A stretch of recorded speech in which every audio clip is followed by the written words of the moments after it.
the game's cage. Do. I don't have a theme song. Do.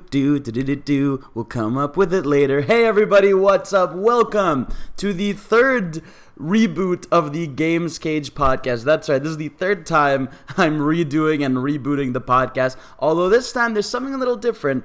I'm doing it alone. That's right. The last two times I did this was with my old co-host of the channel, but he has since dropped and disappeared. No, I'm joking. We still hang out. But for now, it is my solo channel. And so I've decided to bring back the podcast. And the reason I'm doing this is just because there's a lot of videos I cover on the channel or games that I Twitch stream, but there's a lot of stuff I don't get to go in depth about. Like, I don't really get to just talk about what games have I been playing this week, or I don't get to talk about all the news. I get to tweet about it, but there's only so many limited characters you have on Twitter, whereas I feel like if I can have a long-term discussion about things, it would be great. And also, I should introduce myself. My name is Fidel. I am the host of the Games Cage. You all know me from Twitter as @MTLSayin. I'm sure you've seen me around somehow via some tweet somewhere on the earth. If you're on Twitter, you've probably seen my tweet somewhere, all right? And that's mainly the gist of who I am. Again, we'll get to know myself a little more. And so basically, yeah, again, this episode's going to be very weird and very scatter, right? Because this is the first episode.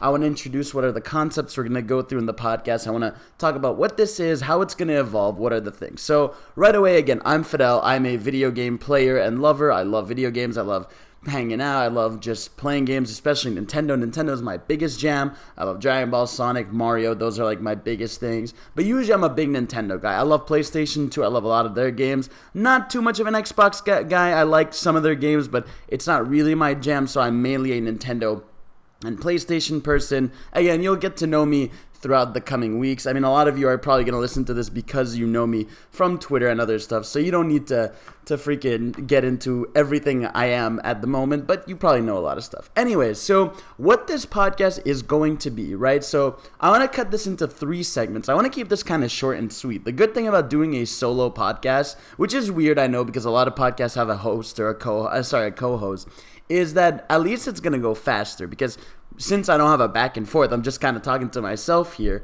right? It's just going to be, it'll probably be around 45 minutes, maybe an hour.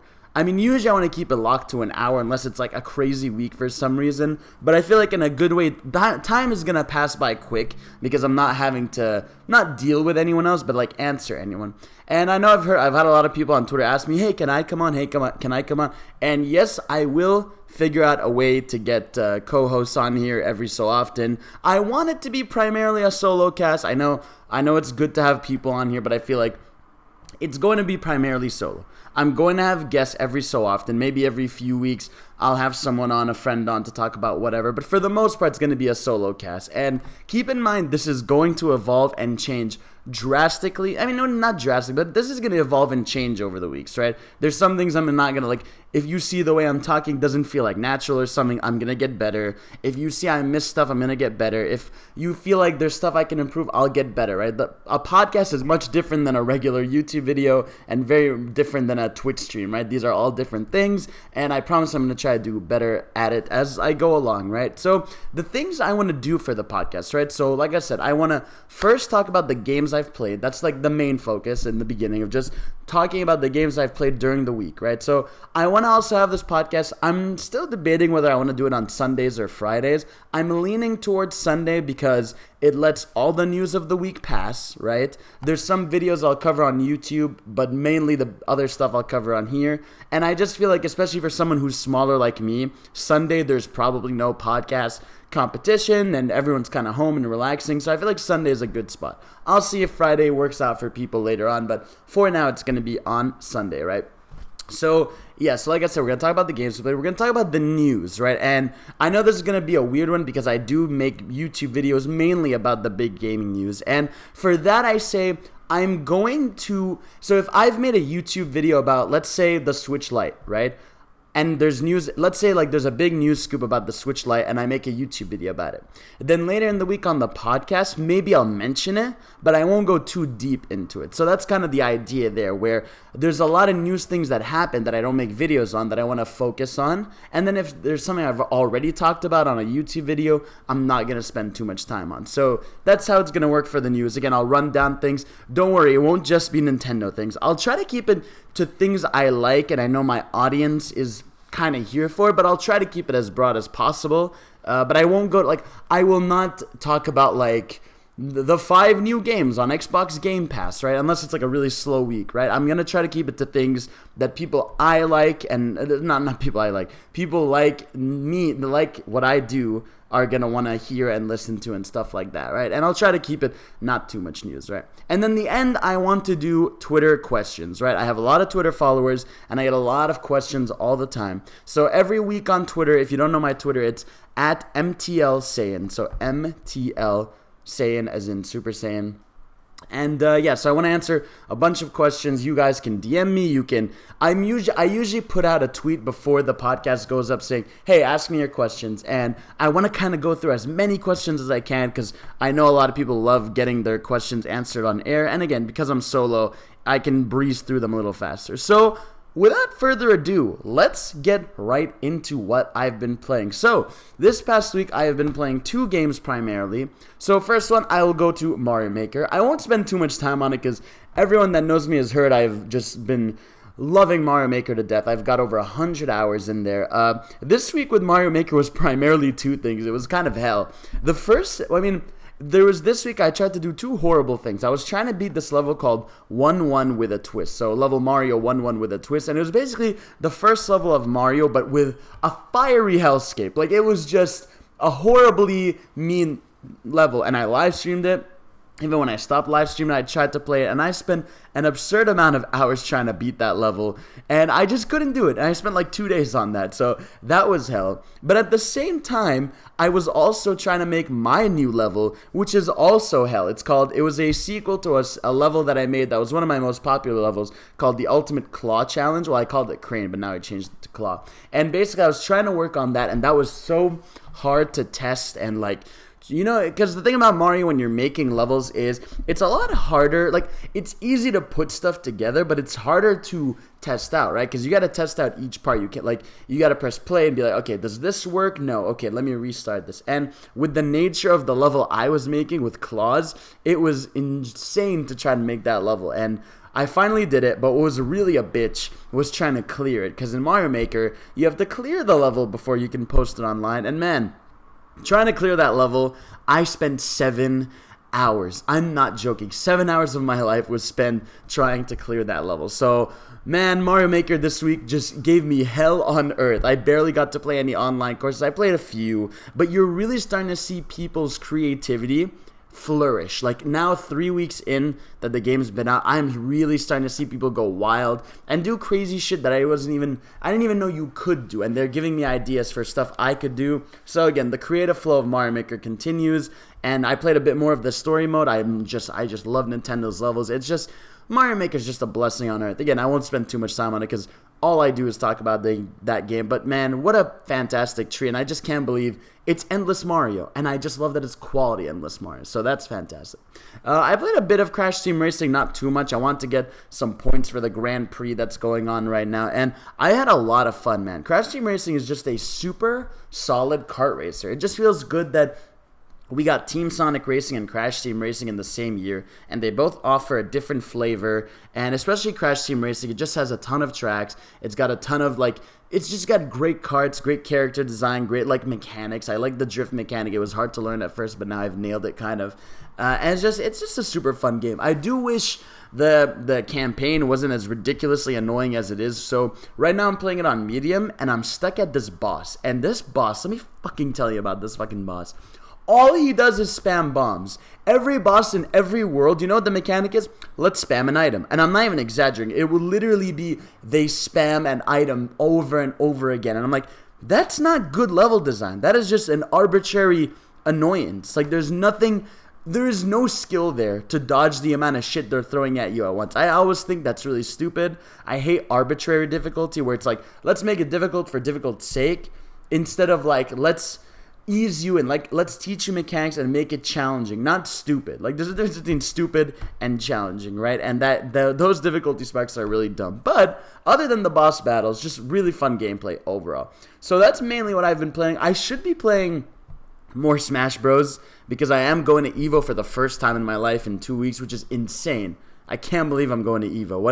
What a world we live in where I actually got to achieve that dream. And I'm super happy. I can't wait. So I should be playing more Smash Bros. Because I did sign up for the Smash tournament. Now, granted, I'm not going to win. Actually, maybe I'll win. Who knows? But, I mean, I got to play a bit more of that. And I think I've been eyeing playing as Inkling and Incineroar and Bowser. Like, there's a few that I'm marinating in my head. Because usually I like to bounce around a bunch of characters. But I feel like for EVO to be a little safe, I should, like, stick to a couple that I'm safe with. But I want to keep it to a couple. I don't want to have, like, one character I rely on. I want to, like, surprise people, you know? Because if I'm going to win EVO, I'm going to do it right. You know what I mean? So, yeah, those have been... Oh, wait. Of course, the big game that I've been playing, I haven't talked about yet, is Marvel Ultimate Alliance 3. So this is the latest Nintendo Switch exclusive right after Mario Maker 2, right before Fire Emblem 3 Houses next week.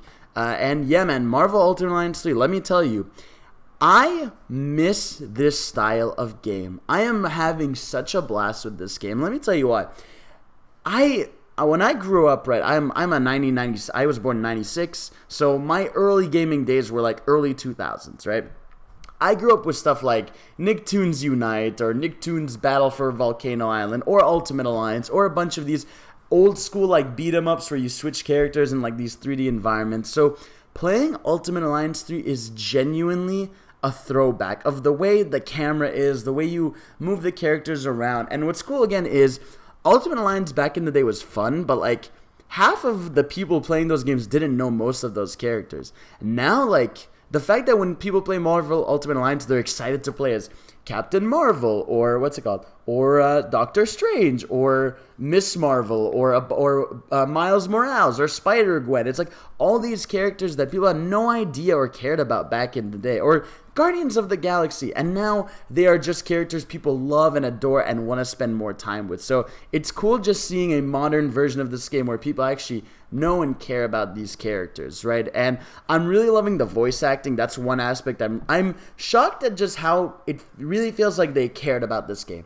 Like, this doesn't just feel like a licensed whatever game. It really feels like they were like, okay, what do people like about Ultimate Alliance, for better or worse, right? Because the game is imperfect, right? It is very like, it is just mostly a mindless beat 'em up. Like, sure that you gotta dodge around a lot to dodge attacks, but like, it mainly is just a mindless for fun beat 'em up where it's all about just trying out the different characters, right? And trying out different moves, and you can get every character like to level 20, and they get 4 unlock abilities that you get throughout. It's like, it's all about just mixing and matching with different characters you love. So right now I'm really loving Spider-Man. I really love this girl called Crystal. I think she's from Inhumans, and I really like her because she's got these like fire and ice abilities that have a lot of like area of effect attacks.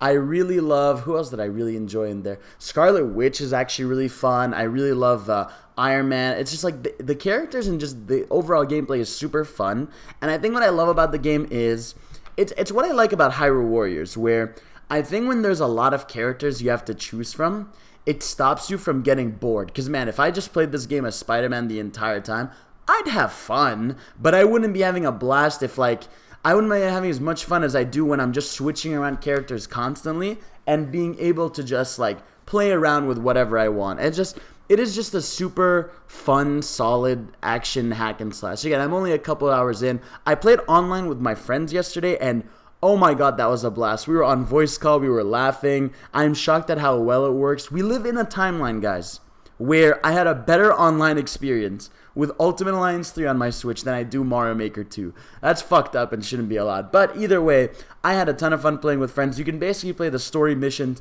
together. You can unlock stuff together. So it doesn't do a shitty thing where it's like fake simulated areas. They're like, no, you can just play the whole game together if you want. And I just really I just really love that so much. And it is super fun. Again, I want to get more through it in order to give like a verdict on it. But I really do think if you miss old school beat 'em ups and you love Marvel, I think this is like I wouldn't say it's like a must have, but I think you should, if you have the financial means, go for it. But if this game's ever on a discount, which it probably will be in the fall, highly recommend it. I really think if you just want a comic booky story, because, dude, the guy who voices Spider-Man is the guy from Spider-Man PS4. They got some of the great voice. They got Nolan North in there. They got a couple big voice actors in there reprising roles, and it is super fun. And I love the game. It is just a blast. Again, it's not perfect. It is very mindless. It is just dumb fun. It's not like a holy shit gorgeous powerhouse. That's my main flaw. It's just that it's mindless. But other than that, great story, great gameplay, and everything. So yeah, that is mainly what I've been playing this week. And by next week's podcast, I will be playing Fire Emblem Three Houses. So that is going to be hella exciting, right? So that's all for that part. Now, let's get right into the news. I should come up with a jingle, right? News.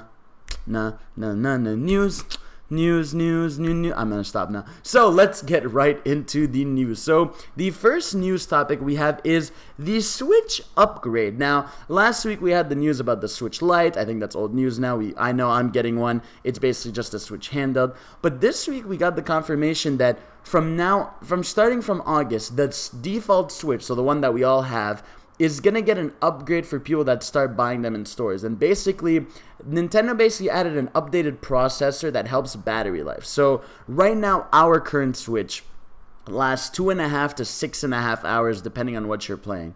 This upgraded Switch can last 4.5 to 9 hours, which is a pretty massive bump up, right? You're basically getting an hour and a half to 2 hours of extra battery life. And I think that's a really cool upgrade for people that don't have a Switch yet. I mean, like, literally from now on, from August to September, like, honestly, right now, wait. If you're about to get a Switch, just wait a month. You are going to get a Switch that is just has way more battery and is just like way more worth it. Again, I really think this is a really cool upgrade. I'm waiting for an eventual Switch Pro. I'm going to get the Switch Lite because that way I can just leave my main Switch on the TV and take my Switch Lite on the go, because I do go out a lot and I just feel like having a lighter Switch that doesn't have fucking Joy-Con issues and all that stuff is going to be very useful. But again, really cool that people who just have waited so far, which is always the case, when you wait for hardware to buy, it just gets better over time, whether it's the software lineup or even upgrades to the hardware. So yeah, big battery bump up and really cool. And I really think from now on that should be the standard. Like, I think 4.5 to 9 is way better, because I've never had my Switch die on me. I think maybe once, but it's like, that's really if I'm stretching it. And again, usually if I know I'm going to be out for that long, I have a charger on me. But that's that for the Switch upgrade. Next up for Switch stuff, we got Luigi's Mansion 3 release date finally. So October 31st is going to be the release date for Luigi's Mansion 3. Very smart move from Nintendo. Obviously going for that Halloween vibe. What's really interesting is that game comes out on a Thursday, which is so weird because I am so used to Nintendo games coming out on Friday. Usually Nintendo is like exclusively Friday, but I like that they sacrificed that to be like you could tell they're like, fuck, we can't break our Friday tradition, and then they did it, and they're like, damn it, but they did it, and October 31st is going to be awesome. We also got 2 new Joy-Con sets. There's purple and orange, which is a weird combo because I love purple, but like orange is like whatever, and I think we got blue and yellow. So cool that we're getting new Joy-Cons on October 4th, I believe, and Luigi's Mansion 3 on the 31st. So cool stuff there. Next up, we got the Avengers gameplay leaked from San Diego Comic-Con. That voice crack was hella bad. So yeah, basically, for those of you that don't know, San Diego Comic-Con is going on right now, and basically someone leaked the gameplay demo of the Avengers game from Square Enix coming next year. So basically, I watched this footage, and I was actually surprised at how much I thought it looked good, because ever since E3, I've just been hearing that it's meh, it's whatever, it looks rough, it looks bad, and honestly, watching the demo footage, I was like, this kind of looks cool. Basically, what I saw was a segment of Thor entering, basically the demo takes place in the first mission of the game, and basically I saw Thor jump in. He basically he's very God of War where he's throwing his hammer, it's hitting an enemy, he's beating up other enemies, he calls back his hammer attacks a bit. Then it cuts to you playing as Iron Man, where you're on the Golden Gate Bridge, I believe, and you're shooting your blasters, you got some cool moves, he's saying some quippy dialogue and shit, and that was basically what I watched. And honestly, from that footage, first of all, I thought the game looked beautiful. Like, I think, because you do see like a lot of explosions, you see a lot of flares, so I think the game in general looks great, and I wouldn't expect anything less. I mean, it's a game coming out in 2020, which is crazy that we're entering 2020, but that looked cool. My one issue I had with it, though, was I did think the animations looked kind of stiff. Like, I did see, like, when Thor was attacking, you could tell it just kind of felt like, I don't know, it just felt really bland. Like, it didn't feel like there was an impact to my attacks. And again, it's a game all about upgrades and getting better gear and better attacks and stuff, and this is the first mission, so I do think it'll get better. But for right now, at least, from what I've seen, the animations and stuff are pretty stiff. The voice acting's fine, I mean, it's cool, but it's like, again, I really do think this game needs a bit more time in the oven. And again, it's coming out next May. Like, there's a lot about this game we haven't seen. There's updated builds they're going to have that are going to look better. So I do think this game is going to be fun and better than a lot of us expect. But again, from the gameplay I've seen that is leaked online, which you could watch if you just Google it, it looks pretty cool. I don't think it deserves as much hate as it's getting, but it looks kind of cool. Now, you know what else looks cool, though, and doesn't have any issues? Monkey Ball. Actually, that's not true. So, Super Monkey Ball, we've been begging for a new game in the franchise in forever. And while we didn't get one here, we got Super Monkey Ball Banana Blitz. So, this is going to be an HD remaster, not a remake, an HD remaster. Like, it's basically just like much cleaner, looks a little better, of Banana Blitz, which is the Wii game. Now, I'm excited because I want new Monkey Ball. More Monkey Ball is great. And we're seeing time and time again these companies, the reason they do these remasters is to gauge interest, right? So Sega's definitely going to look at the sales of this game and be like, okay, people clearly want more Monkey Ball. Let's give it to them. And this was a weird choice. I mean, I understand it's probably easy because since it's a Wii game, it's probably easy for them to touch up the graphics and stuff as opposed to going back to the GameCube game and trying to make that look better. But the originals are so great. And Monkey Ball's Banana Blitz is good. I mean, it's got a lot of fun aspects. I mean, it's Monkey Ball. I think it's mainly minigame focused, if I remember, which is okay because, I mean, Monkey Ball style minigames still feel like Monkey Ball. And I'm just excited for this game. I believe it's coming out October 29th. Guys, we need to talk about this fall. It's absurd.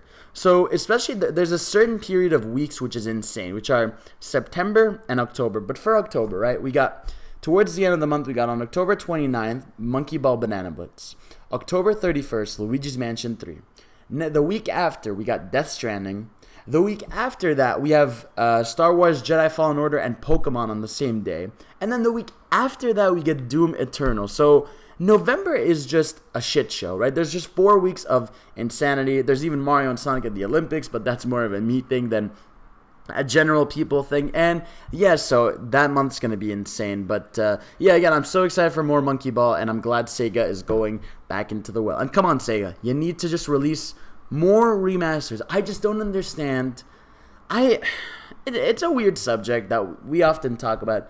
I just think we really should live in a timeline where getting access to old games should be easy, right? It shouldn't be an insane hassle for me to play a GameCube game or a PS2 game or a PS1 game. I really hope, that's my one hope for video game streaming services that are probably coming up in the future, is that we finally have access to these old games we've been begging to be able to play, because it's not efficient anymore. Like, I can't, even right now, if I wanted to plug in my Wii, I can't. My TV doesn't have the 3 colors or whatever. I don't know where my stupid sensor bar is. I don't want to get Wii batteries. It's like not efficient to do that. And it's like, please, guys, just give us access to your catalog of games, right? If video games are going to go into subscription services, at least make it so that you have access to the classic lineup, which I'd be super down for. So anyways, that's it for Monkey Ball. And then the last main news topic of the week, again, this wasn't a crazy week for news, is we got the NPD report for June, right? So I'm going to read basically the top 10 best-selling games of June 2019. So number 10, we had Days Gone. Number 9, Mario Kart 8 Deluxe. Number 8, NBA 2K19. Number 7, Marvel Spider-Man. Number 6, Smash Ultimate. Number 5, Minecraft. Number 4, GTA 5. Guys, this game is motherfucking 6 years old. Number 3, Mortal Kombat 11. Number 2, Crash Team Racing. And number 1, Super Mario Maker 2. Now, obviously Mario Maker is Mario. It's an iconic franchise that's going to sell like crazy. But it's really cool because Mario Maker 2 came out the last 3 days of June. So it didn't even have much time to chart on June's NPD. I'm going to be more curious to see where it lands in the July NPD. I'd assume maybe top 5 still, but again, really cool that it's still number 1, and that's not even counting digital sales. I would love... We know we have Nintendo's financial meeting on July 31st, so that's when we're going to know how many copies the game is sold, because I'm thinking the game is probably at like... maybe 3 million copies. Maybe 3 to 4 million copies. I don't know yet. Maybe it's at 4 to 5. I'm not sure, but hey, I mean, here it is, so that's that. Crash Team Racing being at number 2, and apparently it was the best launch for a Crash game in the franchise's history. This is really big because, again, it continues to show you Crash is huge for Activision. Activision is probably sitting there being like, guys, what were we doing not making Crash games? Because people are clearly hungry for that franchise. And again, we know Spyro sold super well. We know it's going to sell even better this fall when it launches on Switch. It's like Activision, man, they're so happy right now that these games are nailing it. And again, what's going to be really cool is now we're at that point where what's the next Crash game? Are they going to make a sequel finally? Or is it going to be another remake? I think they're going to go for the sequel route. But again, Crash Team Racing is also an amazing game. And also this time, I think this is the first main one that's launched. I mean, no, actually that's not true. But this one did launch multi-platform as opposed to Crash Insane Trilogy, which was a PlayStation exclusive. And again, I'm sure this game is going to sell million. I'm sure this game is probably at like 2 or 3 million copies already out there. But yeah, again, Crash Team Racing, fantastic. Mortal Kombat 11, cool. GTA 5, I don't understand how it's still in here. Smash still at number 6, 7 months later. That's pretty crazy. And Marvel Spider-Man still on the list as number 7. Days Gone hanging in there at number 10. So again, cool, interesting numbers. And I can't wait to see what happens. Oh, also, we can look at the top 10 best-selling games of 2019 so far, right? So number 10, Black Ops 4. I mean, it's Black Ops. Number 9, MLB The Show, whatever. Number 8, Red Dead 2. Okay, so yeah, again, Red Dead 2 is an interesting game where ever since it's come out, the sales have kind of slowed down, but you can still see it hanging in there. Number 7, Days Gone so far for the year, which is great for that game because it's a new IP. Number 6, Smash Ultimate, again, continues to sell. Number 5, Resident Evil 2, which I'm very happy about. Number 4, Anthem, whatever. Number 3, Division 2. Number 2, Kingdom Hearts 3. I can't believe Kingdom Hearts 3 is the motherfucking second best-selling game of the year in the U.S., let's be very clear. And number 1, Mortal Kombat 11, which is surprising because I don't see anyone talking about Mortal Kombat 11. It just feels like the game that kind of came and went, and yeah, so I mean, that's that for NPD. Again, I always look forward to NPD and seeing updated numbers and shit, but yeah, I'm excited to just see what is going on by the end of the year for copies. So that is it for the news topics of the week. Again, it's not a big week for news, so we are gonna get right into your questions. So for those of you that don't know, you can email me questions. I didn't take them in this time. I'm taking them in next time. So you can email me at gamescagefj. So gamescagefj@gmail.com, and you can send me questions there, or you can reply to my tweet whenever I put out a tweet saying ask me questions. So we got quite a few questions. I'm going to try to answer through as many as possible, right? So let's go with Cooper Rinkler, at Cooper Rinkler, who says, what are your thoughts on Lemmy of New Super Mario Bros. 2 fame? I think he meant game. I mean, I like Lemmy, bro. He's a cool dude. We got Jordan, what's his at? I want to see people's at Dynamo Super, saying, Kid Icarus hasn't had a new installment in 7 years. I can't believe Kid Icarus Uprising is 7 years old. What the fuck? Does the series have a future at all at this point? Will we get anything Kid Icarus related on Switch? Remake, sequel, or Warrior spin-off game? What would you like to see in the new game? What would you add or subtract? Kid Icarus Uprising is one of my favorite games ever made. I think it is a fantastic, underrated gem. And it's a special game. And man, honestly, to be frank, I really don't think it is a guarantee that we'll see more of Kid Icarus on Switch. I really would love that with my life. Like, my heart tells me that they'll do something, but my brain makes me think, I don't know who's gonna do it, because Sakurai has said I think he said he's not working on it again. and I think he's working on a different project. Right now he's on Smash. I don't know if we're going to see something else in the franchise. I would love an HD remaster of the game, but Sakurai also said that would be almost impossible because of the way they designed it. So it's like, the series is in such an awkward position, and I hate that so much because Uprising is a fantastic 3DS game. Definitely recommend you check it out. But I would obviously just like a sequel. I don't think we're going to get a Warriors spin-off. I mean, the franchise is great, but it's not big enough for people to warrant. Like, you can't do spin-offs for a franchise that isn't that huge yet. You got to keep it to mainline games. So I do think if we're going to get a new Kid Icarus game, it's got to be a sequel, and I will lose my fucking mind. So we got Nintendo Nerd 987 asking, why is Nessa better than Bia? That is actually wrong. It's okay to be wrong, though. Next up, we got Punk Lightning 99 saying, is Wooloo the new beat-off in terms of god level? Wooloo is our Lord and Savior, and we must protect him with our lives. What else we got here? We got King_Jaskarat. Do you think Joy-Con drifting is a big problem? Have you experienced it? Is the lawsuit justified? So, for those of you that don't know, there's been a lawsuit filed against Nintendo for Joy-Con drifting issues. And for those of you that don't know, Joy-Con drifting is essentially an issue left Joy-Cons are having where the stick is basically moving by itself. And it is a big issue that a lot of people are starting to face now that it's been a year or two with the Switch. And I really do think it's a problem. I think it's not good that Nintendo, again, it is hard to know, like, no matter what, let's say when they were testing Joy-Cons, they couldn't know what would happen to a Joy-Con in a year or two, but I mean, that stuff shouldn't happen. Like, that stuff should be protected. I'm sure right now, I bet if you call Nintendo, they'll replace it, but it still shouldn't be an issue, because someone said this to me in a funny way the other day, and I think it's actually a smart point.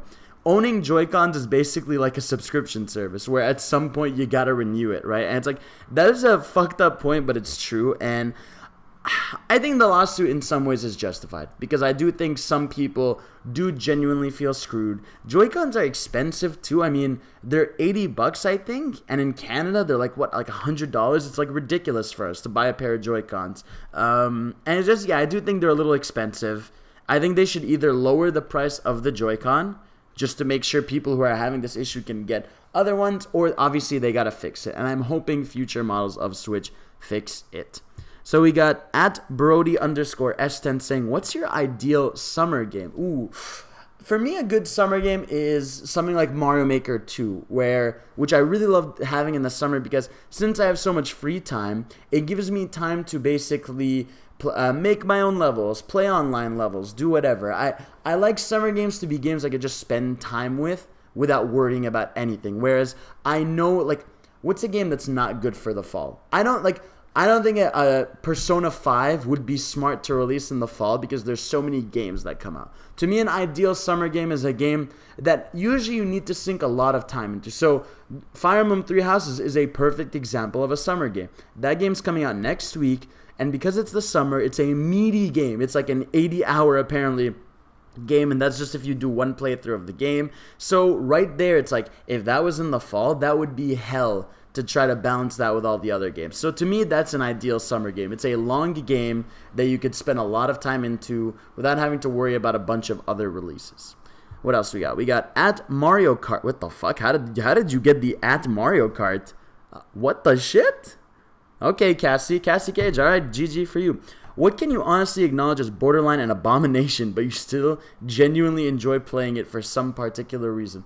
I always find that weird because I don't think there's a game I play that's horrible. I mean, the weirdest thing I could say is a game like Goat Simulator, which like plays like shit, but I mean, that's kind of the point.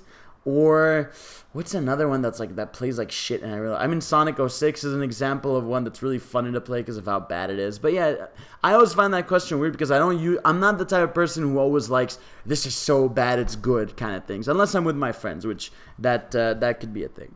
So let's see. At the Kryzen says, what is the best Mario RPG? Real talk of the 12. Paper Mario: The Thousand Year Door. Easily. What else we got here? Let's see. What else we got here? What is your favorite video game of all time and why? By Spectre Quilava. So, I think right now my favorite game is Smash Ultimate, and I think it's just because it feels like I always describe it as the end game of Smash, where it's the culmination of all the games. It is every character, it's every piece of art, it's every like song almost, it's every stage. It's got a dope campaign. You get like the amount of love and care put into this game is staggering. Even with the DLCs, getting stuff like Joker and Banjo and whoever else we're gonna get. We're getting the hero and characters that were like demands for years, like Ridley and all this stuff. It's like this game is too much of an incredible love letter to the franchise that I adore so much, and it really feels like the end of what we know Smash Bros. As. I feel like the next game has to be different to distinct itself from Smash Ultimate, because I think Smash Ultimate is going to be like the Melee of the franchise, where because the next game might be so different, I feel like we'll keep Smash Ultimate around for its roster and everything. Cool. So what else we got? We got Just People 77 who says, will you give a full analysis of your projections, pros and cons, feasibility of the impact of the Switch Lite? I wonder specifically in relation to how it may change game development, being that it only supports handheld games. Multiplayer is tough already in handheld / half larger. Yeah, so again, I've talked about the Switch Lite on the channel, so I won't harp on it too much, but the Switch Lite is meant, in my opinion, to be basically a single-player device. I mean, obviously, if you have other people around and you want to do local wireless play, that's great. But I think for the most part, this is meant to be your solo machine. That's why there's no Joy-Cons that you can separate. That's why it doesn't have a kickstand, because the marketing isn't around putting it on the ground or putting it on a table and having your friends play with you. It's mainly, for me, let's say, to take on the bus, for people to travel with, for kids even, right? Because a lot of kids just want to be able to play and they don't care about what's going on around them. So I think those are the pros of the Switch. Again, the issues are that there are games that are inherently worse in handheld mode.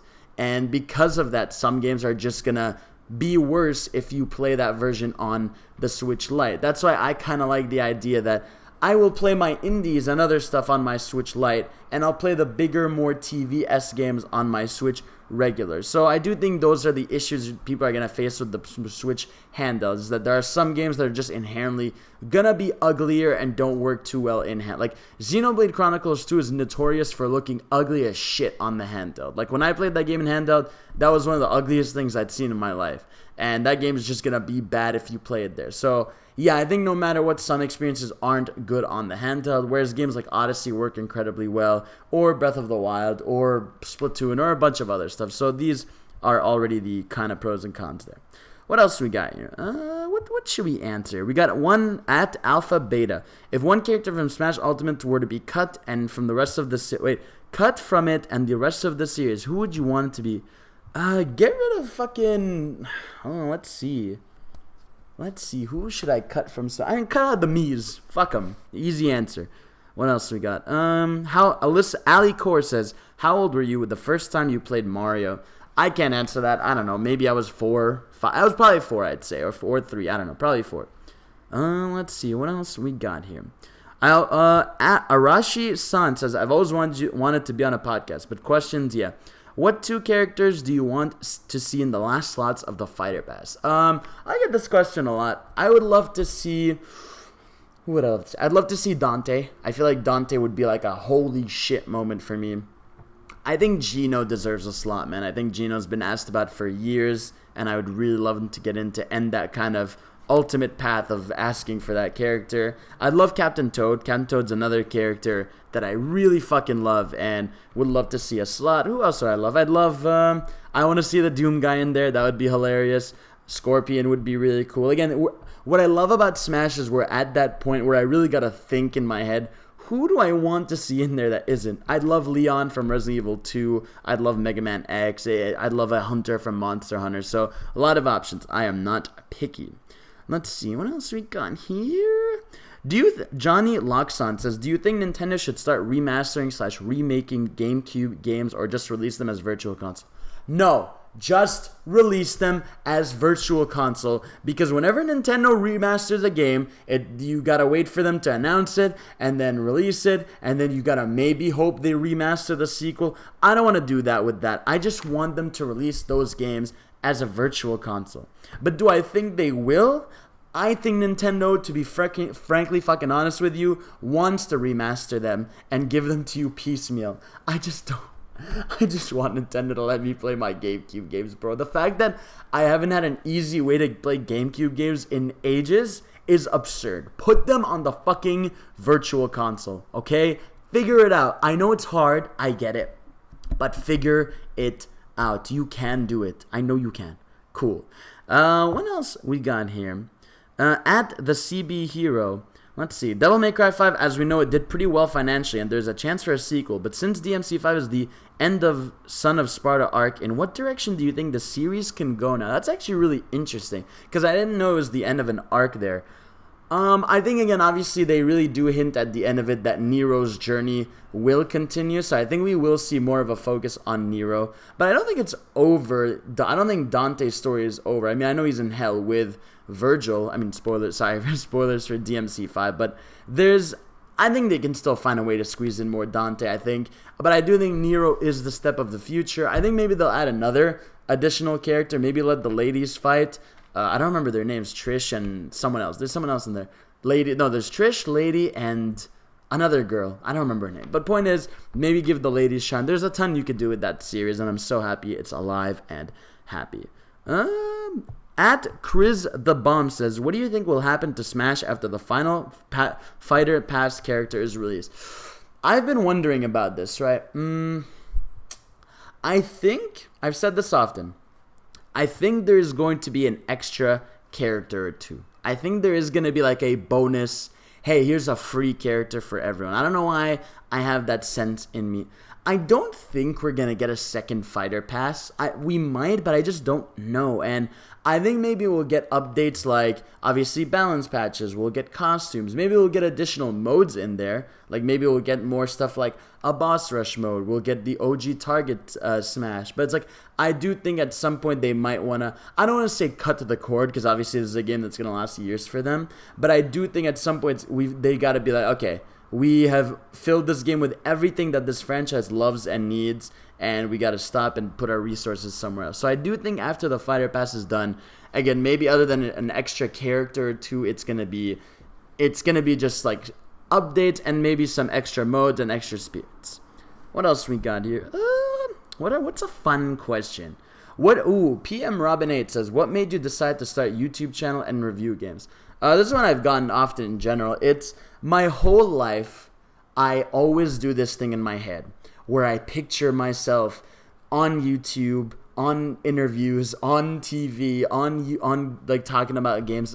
My whole life I've just had that drive. I watched YouTube since I'm a YouTube kid, right? Like I grew up watching Let's Players and stuff. So I always dreamed of wanting to do that and making videos and stuff. And obviously I tried it as the years went on and I got better at it. And I'm still obviously improving. But I think that's mainly it. I think it's growing up seeing content creators encouraged me to want to be able to do that. And obviously, as I'm someone who loves to entertain, I'm someone who loves to laugh and make jokes and fuck around and shit. It's like I love spreading that with people. And I just think video games especially I think there's a huge community aspect to video games, and I really love that. And I just think I wanted to do this because I wanted an excuse to be able to talk to you guys or to talk just about this stuff and make content. Like I would love if this became my living. That would be the dream. So yeah, that's what made me decide to start it. And again, I tried multiple times, but this time it really feels like I'm here to stay, and here I am.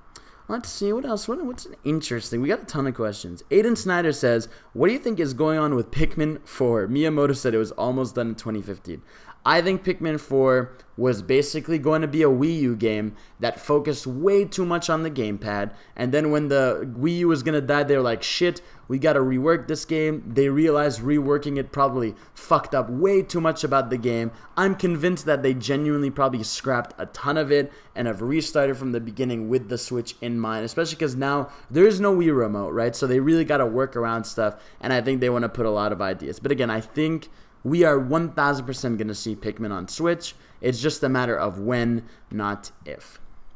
Westcamp2 says, if you're a fan of My Hero Academia, what do you think your quirk would be? Also, remember, a quirk can be anything. What would be my quirk? I always say my quirk would be that girl. What's her name? Miss Joke, I think. So basically, her quirk was it's just that she makes her enemies laugh to defeat them. Like, she just makes... I think she she beats them by making them laugh or some shit, and I think that would be my fucking quirk, and it would be great. Let's see. What else what's an interesting one? Sorry if I don't get to everybody here. Let's see. Not gaming. What are you studying for? That's a boring one. What am I studying? I'm almost done studying, but it's basically computer shit, like learning how to do graphic design, web design, all this shit. Let's see. Oh, this could be probably a whole episode by itself, but I'd like your take on the best games for the first half of 2019 and your projections for the rest of the year. Which ones are you looking forward to the most, and what do you think your end of the year top 10 will be like? So right now for the first half of the year, I actually have a list here of my top favorite games of the year so far. So I would say my favorite games of the year so far are Sekiro, Kingdom Hearts 3, Tetris 99, Crash Team Racing, Resident Evil 2 Remake, Katana Zero, Team Sonic Racing, Yoshi's Crafted World, Devil May Cry 5, and Super Mario Maker 2. I fucking love a lot of these games, and I think especially this year, the first half was a bit slow, but there was still some great stuff. But this second half is just packed, especially for Switch, right? Or Fire Emblem is going to be a Game of the Year contender for me. We're going to have games like Astral Chain, which are going to be awesome Platinum-style games. We're going to get Daemon X Machina. We're getting Link's Awakening, which I know is going to be amazing. We're going to get Luigi's Mansion 3, Death Stranding, Star Wars Jedi Fallen Order, Pokemon Sword and Shield. It's like, there's a ton of stuff in the fall. I think the fall is going to be a big step up from the first half. Because, again, I really enjoy the first half, especially, again, Mario Maker 2 is one of my favorite games ever. DMC 5, one of my favorite games ever. Yoshi's Crafted World, a game I love. Team Sonic Racing, I love. Katana Zero is fantastic. Resident Evil 2 and Crash are fantastic remakes. Like, those are the ones that really stand out. Tetris 99 was a huge surprise. And it's like, I think there was great stuff. And, so those are the games I'm looking forward to that I mentioned before. And I'm just so excited to see where the year goes. Cool. Simply Critter Krista says, "Hey Fidel, I've got a question for you. What games had the biggest impact on your life and why?" I think Mario games for sure, because I think they're the thing I started very early on with, and I ended up playing a lot of those and like learning platformers and understanding them, and I think it made me want to fundamentally understand other genres too and gaming in general. Okay, so I'll take a couple more, and I'm sorry if I didn't get to everyone here. So this one's actually a good one. Charalt1 says, "How do you feel about the Pokemon Sword and Shield controversy? And do you think the game should be delayed?" That's a meaty question. So what do I think about the controversy? So when the first thing was announced that the Pokemon Sword and Shield was going to not have all the Pokemon, I was upset, and people were very upset, and I totally understood that. But then people started witch hunting the game, which that's kind of what ruined the conversation, right? Where instead of just being upset about not having all the Pokemon in the game with the national decks, it became, Masuda's a liar. We should get the director fired. They should we should fake report that he's a sexual harasser to screw him over. Let's make horrible memes about them. Let's dislike all the videos. It's become a bit of a really mean witch hunt. And it's like, look at the water, it looks like oil, or look at that tree texture, it looks like shit. And it's like everyone, like not everyone, a lot of people are nitpicking and being super mean and disrespectful. I think it is okay to voice your opinion and be upset. Personally, I am not affected by the fact that you can't have all your Pokemon in Sword and Shield, right? But I think it is unfair for a lot of people that do care and they pay for services like Pokemon Bank and they do play Pokemon Go and they value collecting all their Pokemon. I think that sucks for them. I think people put in a lot of work to get those Pokemon that they love and care about, and the fact that they can't get them in the latest game sucks. But the reality of game design when you're going from a handheld to a console is that some things just can't happen easily. And some people, again, are twisting all their words. Pokemon Company said, we need to work on better animations. And then people will take one animation, pick it apart. And people clearly don't understand game design. Should they be delayed is an interesting question, because people have to remember Pokemon isn't just the games. Pokemon is a brand. So Pokemon has an anime, it has merchandise, it has movies, it has concerts. Like, Pokemon is much bigger than just a game. So the company really, like, when Pokemon Sword and Shield launches in the fall, they need to launch in the fall because, one, they've got merch lined up, they've got all those movies, they got the Pokemon card game, they've got the competitive scene. Like, there's a lot of aspects that they're preparing to roll out. So you can't just delay the game because that could screw their entire fiscal planning and shit. So as much as I would like, as I'm sure they'd like to delay it by a bit, I think not delaying it and giving more Pokemon as time goes on via updates and shit will help. And I really do think, again, it's not a good situation. I think it sucks, again, that you can't have your Pokemon, but don't be an asshole. I hate, like, when I'm seeing people on YouTube videos being like, here's a first, like, high school grade designer versus animator versus the Pokemon company's animators. I'm like, dude, that's not the same thing, man. These guys are designing hundreds of Pokemon. They're not that big of a team. People really don't know that Game Freak is only about like 100 employees, and let's see, maybe half of those are animators. No, maybe a quarter of those are animators. Maybe a quarter of them are coders. So it's like, a lot more goes into these things than people really understand. I just think people are being mean and absurd. So, like I said, it's okay to voice your opinion and be upset, but just don't be an asshole. Because when you're an asshole, that's when it's not an argument anymore. It's just witch hunting, and that's not fun or cool. And again, do I think it should be delayed? I don't think it should be delayed just to please the really mad people. But again, if they could delay it, sure. But I don't think it should be delayed if they're not gonna do that much with it. But yeah. So that's that for that. I'll answer about 2 more and then bounce right up. Real_loggy says, quick question for you. What's your opinion on turn-based RPGs? I personally love them. A lot of people have seen pretty mixed on the genre recently, and I would like to get your opinion on it, Fidel. Also, good luck with the podcast. Hope it goes well. Thank you, buddy.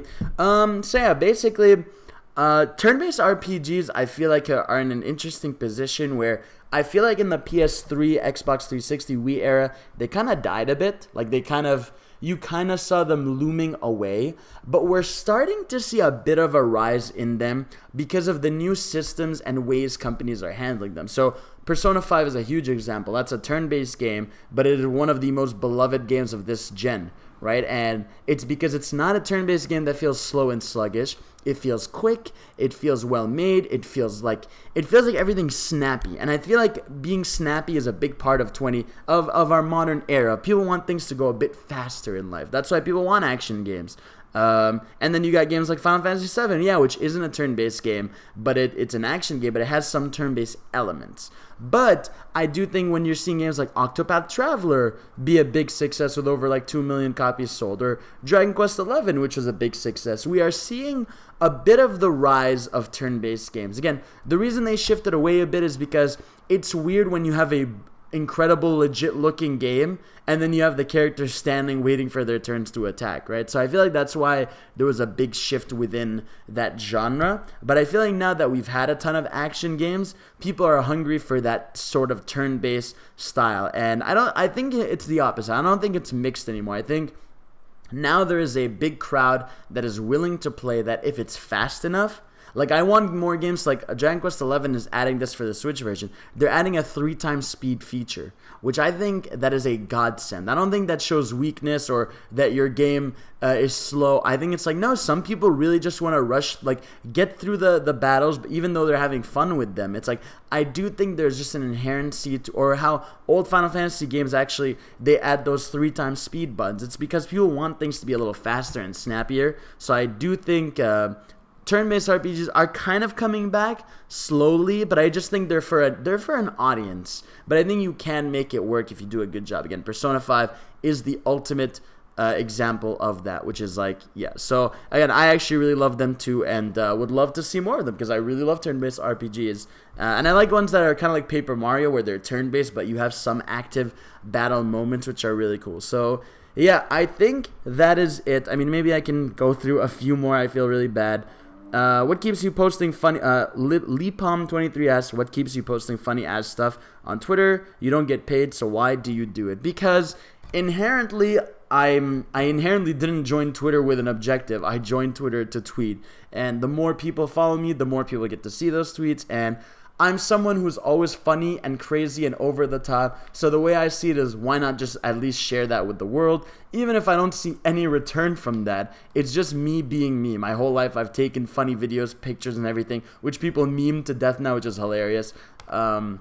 But it's like, I just like it. I like being online. I like sharing my life. I like having people make memes. I like people just laughing with me and just having a good time. It's like, again, obviously, there's always going to be a part of it that's like, yeah, this is to draw in people to content. But at the end of the day, for me, this is all my personal enjoyment. Like, it's like, for me, this isn't my, like, I would love this to be my plan A in life. But for now, right, this is my plan B of, like, right now I gotta do career stuff. And then maybe in life as I grow here, I can make this my main thing, right? So at the end of the day, all I'm doing right here is all just for fun. And I just love it. And I want to spread positivity and joy. Cool. So that is it for now. I think I'm going to stop. Again, I tried to get through as many questions as I possibly could. Next time I will do more. And that's it for this episode of the Games Cage podcast. Let me know what you think. I really want feedback on this. If you could give that to me, let me know what I could do better. Let me know how I could do things. If y'all want me to talk about a certain subject, if you want maybe like a segment, like some game or some shit. I want to just keep it concise and cool and stuff. So that is it for now. Thank you all for watching episode 1 of the Games Cage podcast. And I will see you all next time. I love you. Peace the fuck out.